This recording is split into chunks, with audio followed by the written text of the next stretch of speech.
Most home buyers actually miss out on their first amazing opportunity because of two major reasons.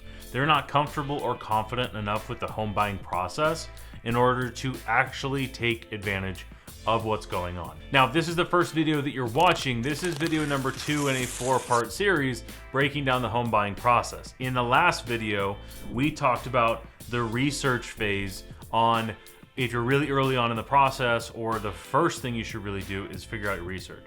So we talked about that in the last video. And in this one, we are going to be talking about how to get prepared, and specifically how you can feel more comfortable and confident with the entire process so that when you see the deal, because you will see them, if you're following what we talked about, you will be able to jump on that opportunity right away. Now, my name is Christian Stubbs. I am a team leader, owner of Onyx Homes. We've helped over 620 people buy, sell, invest in Southern California just since the year 2020, and we have 400 5-star reviews. And this is literally the process that we follow with every single one of our clients that are going through on the buy side of a deal. So let's break down preparation. Again, this is 2 of 4. So if you haven't watched a previous video, you probably want to start there. So for preparation, let's talk about financing, because this is probably one of the most, talked about topics with the least amount of actual understanding. The amount of times we talk to a homeowner who thinks they're ready to go and gets into the actual deal itself, and they realize, oh my gosh, I didn't know nearly enough about what's going on. So from the financing side of it, you can do a soft credit pull. Now, I like to or you can do a fully, going ahead and get a pre-approval. This really kind of depends where you're at in the process. I, again, will give you some advice that most real estate agents don't say. Most real estate agents say, yeah, if you're thinking about buying, go get approved right away before you talk to me, which is such nonsense. Honestly, nobody talks about this. The soft credit pull, no idea why, but this is something that's really easy. This is like a convo with a lender. This is going to help you find your comfort zone of what you need to do. You don't even need to do a soft credit pull. So let me rephrase. This is what you can do. What I actually recommend is I don't even know what this would be. I'll just say 0 is just a convo with lender. And just say, hey, John, my name's Christian. I can afford about this much payment. I've got about this much money set aside. How much house can I buy? And what they're probably going to do is walk you through the mortgage calculator kind of process. So what you could do is you could go to onyxhomes.com, click the finance button up on the top left, and you can play around with the mortgage calculator. And here's what I'd recommend doing is pick over here where it says down payment, pick how much actual money you have.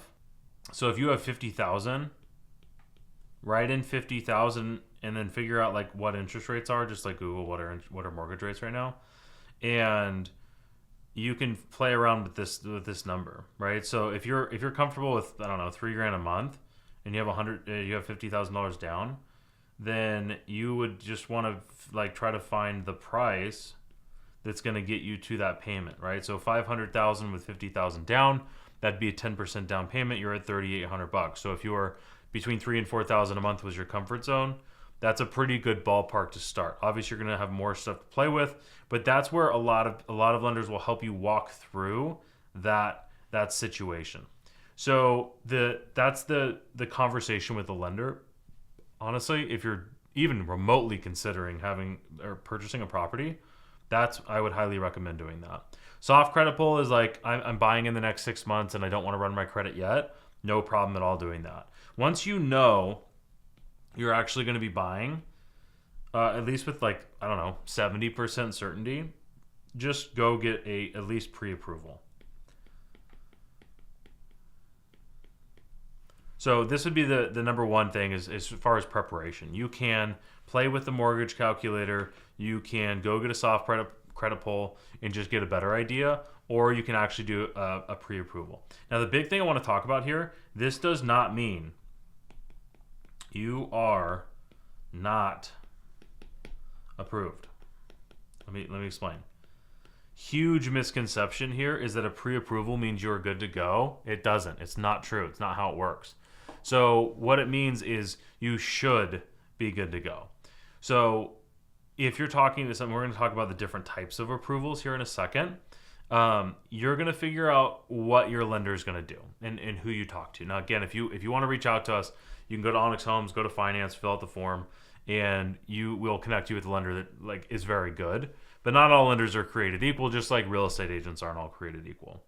So with the three different types of approvals, they go from worst to best, right? This is kind of this timeline here is going to show you, and then red to green. Obviously, we like green much better. So a pre-qualification, this is like the can you fog a mirror? Fog mirror.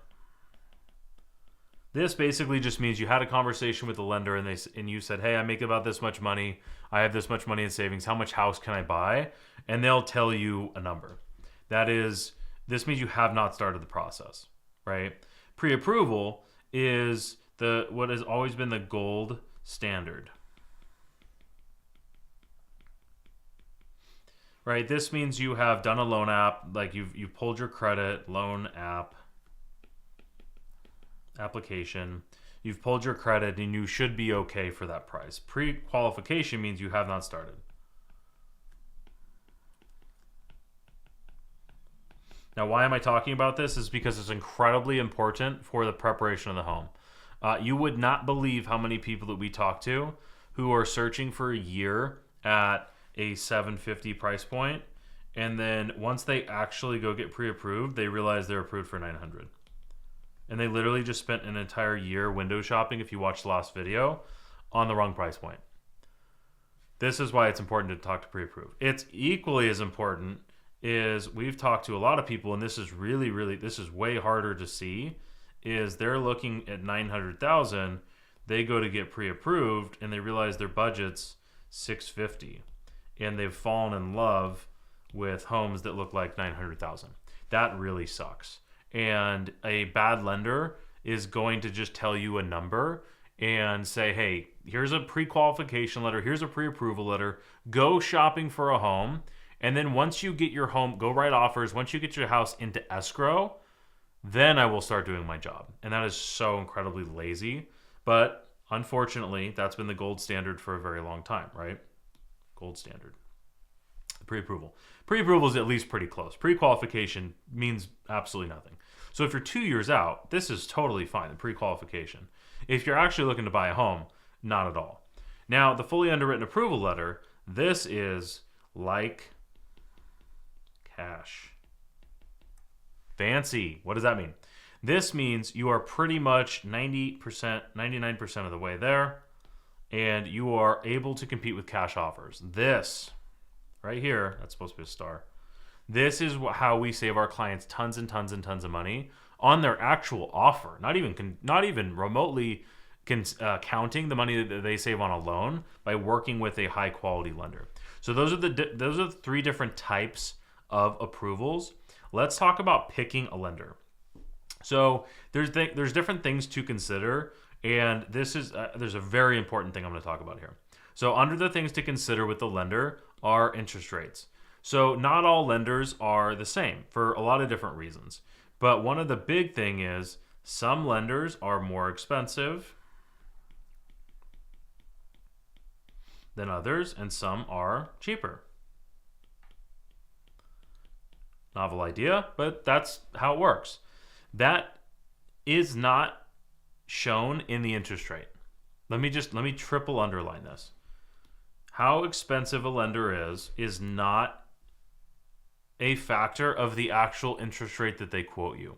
Most lenders do a terrible job of explaining how lending actually works. Here, the lenders that we partner with, they do what is called a total cost analysis. Now, I am a real estate agent. I am licensed to do mortgages. I choose not to because I am a big believer in stay in your lane, and I've never met a lender that was good at both real estate and lending. So I like to do what I'm good at. But this is what a total cost analysis is. And if you fill out the form So remember, if you go to the form on onyxhomes.com/finance and you fill out this form, they'll go through a total cost analysis with you, and they don't need to do a hard credit pull. They can do that with a soft credit pull if you want. But basically what this is your interest rate. So the rate, let me rephrase this. When we think interest rate, we think a percentage, and that's it, right? 7%, 6%, and that's really not how it works. There is actually a rate, and again, I'm explaining this as a real estate agent, not as a lender, so keep that in mind. And there's a cost. So let me break this down. So a 7, I'm going to make this super, and this is ratio-wise. So if you're a lender watching this, these numbers aren't correct. I'm trying to explain this so that you can understand this as the consumer, right? If you have a 7% interest rate, your cost might be $0. I'll write that in a second. Cost might be $0. However, you might be able to get a 6% interest rate, right? That sounds amazing. So if you talk to lender number 1 and you say, hey, what's your rate? And he says 7%. You talk to lender number 2 and they say 6%. And you're like, oh, lender number 2 is way better. However, cost might be $25,000. Okay, is it still a no-brainer? Probably not. But you might have talked to lender number 3 that might have an 8% rate. And you're thinking, what in the world is going on? However, this might give you, so let me just write negative $30,000. Let's just use $25,000, right? This might be negative $25,000, meaning that you get credit. Let's call it that, right? You get a credit of $25,000. So which one makes the most sense for you? And here's the reality is it depends. It absolutely depends what you are looking for in your unique situation, right? So which one of these deals, right? Let's go back to the highlight here. Which one of these rates makes the most sense? It depends. If you want to come up with less cash out of pocket, maybe you have a slightly higher interest rate. These, I'm just using round and easy numbers. So don't take into consideration if you get 1% interest, that don't take that. But you might say, hey, there's no chance I'm ever refinancing. I would rather pay more money to have a lower rate. Or you might say, I don't want to come up with any extra cash out of pocket, but I want the best rate possible. Or you might say, I want more cash in my pocket, and I'm okay with a higher interest rate because I know I'm going to refinance later. All of these different loans are options that our preferred lenders that we like to do business with, because this saves our clients tons of money and gets you really educated of what's actually going on. This is what they do in what's called a total cost analysis. So that when you ask somebody, hey, what's your rate? Whatever they tell you, it's it doesn't really matter because there's more factors. And you're not really going to know what these are until you go through and do a loan application and do all this different stuff. But these are things to consider when you're talking to a lender, okay? So just because somebody gives you a lower rate does not mean they're cheaper. Let me make that part clear. And if somebody just tells you a rate, that's something also to be worried about, because they're probably quoting you this rate and they're not telling you about that. And that is concerning. All right. So we talked about interest rates. We talked about your lender costs. Let's go ahead and talk about timelines now. So not all lenders are created equal here either. Generally speaking, some lenders are fast, some lenders are slow. If they're a really big bank, they're likely slow, right? So let's go ahead. Let's do a new page here. Timelines. So think of this as big equals slow, and small equals fast equals cheap equals expensive. right? So as of everything, you're never going to get the best of both worlds. Somebody that's big is probably the cheapest, but they're really slow. Somebody that's small might be the fastest, but they might be expensive, right? It really just depends. However, what I would recommend is a direct lender that is relatively local, meaning that they at least do business in the general area. So for your timelines, you're going to ask these questions. So cues to ask. And these are questions when I'm interviewing a lender that I don't do business with. I always ask these 3 questions. So number 1, how fast close, right? I'm just going to write close. Number 2 is the same thing. How fast can you do loan? Number 3, there's 4 questions. How fast appraisal? I'll explain more in a second. And then 4 is what type of approval? I would probably ask that first. So the reason I'm asking these questions is what type of approval do you have is going to tell me where are we at here, right? This is which type of approval, because this is what we want. If they don't do this, if they do not do this, which most big banks don't do and most small lenders can't do, this is kind of a middle sweet spot. If they cannot get you fully underwritten, it's really rather concerning, to be honest. If they're only willing to do a pre-approval, it's probably because they don't have the infrastructure to fully underwrite up front. I'll explain what this is in a minute. And if they're only offering a pre-qualification, if you want to get fully approved, and they say, no, we only pre-qualify. Once we get into escrow, then we will pre-approval, run. Right? That is super lazy. And there's a lot of lenders that do that. Right? So timelines here, what this is going to show us is how competitive. And for example, if a lender is really slow, right? Let's do pink here. If a lender is really slow and really cheap, but if let's just say this. Let's say they're super, super cheap and we're really happy about it, but they're going to take, let me exaggerate to make the point home, 2 years to close. You're never going to buy a home ever, right? It's just never going to happen. So you want to make sure that you're a good blend. Now, nobody would ever take that long to close, I hope. But these are the things that's why where did it go?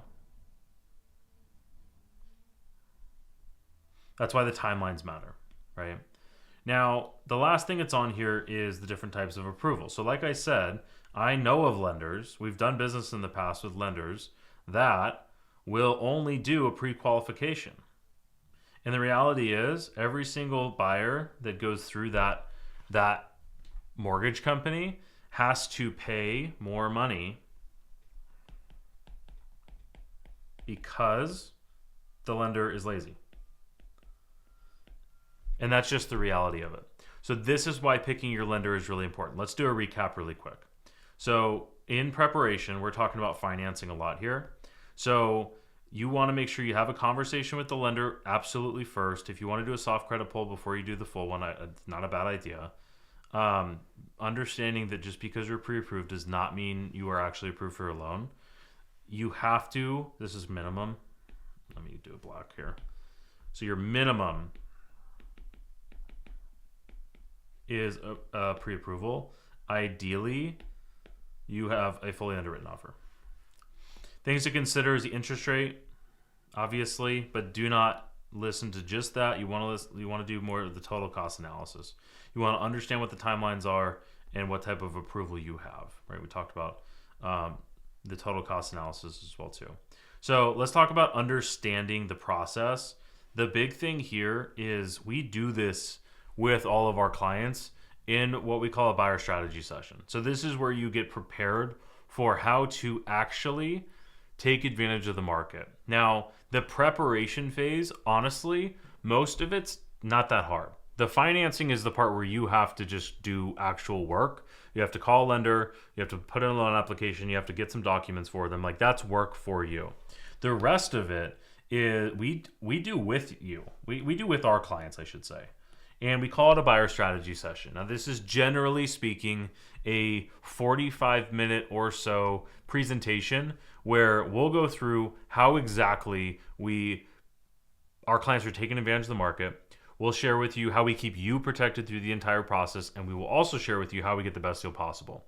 This is a one-to-one consultation, and it takes about 45 minutes for us to get through all the information. Usually this takes about an hour and a half because you will likely have that many questions. So if you want to even just start the conversation, you don't have to sign up for a buyer strategy session right now. Go to allaboutoc.com, drop your information, and if you want to book just a quick discovery call, you can do that on the page as well too. Now, to be transparent, we have a lot of information that breaks down everything that's inside of the strategy session. And even this 4-part series is breaking down each chunk of the buyer strategy session. I'm just trying to make it as simple as possible so that when you are ready to go, you have more knowledge. But understanding the process and getting prepared, a lot of it is on the financing side of just understanding what you can actually afford. Now, in the last video, we talked about researching on the home buying side. So again, if you didn't watch that video first, highly recommend it. But this was talking about the preparation. So let's go ahead and check that box off. Let's go ahead and do green, more satisfying. And we're going to move on to next, how to write better offers to save you tons of money. Again, if you want to talk with our team, go to allaboutoc.com. And you can drop your information and we will talk to you. Otherwise, I will see you in this next video. But before that, like this one, subscribe to the channel, maybe share it with a friend, and I'll see you in the next video.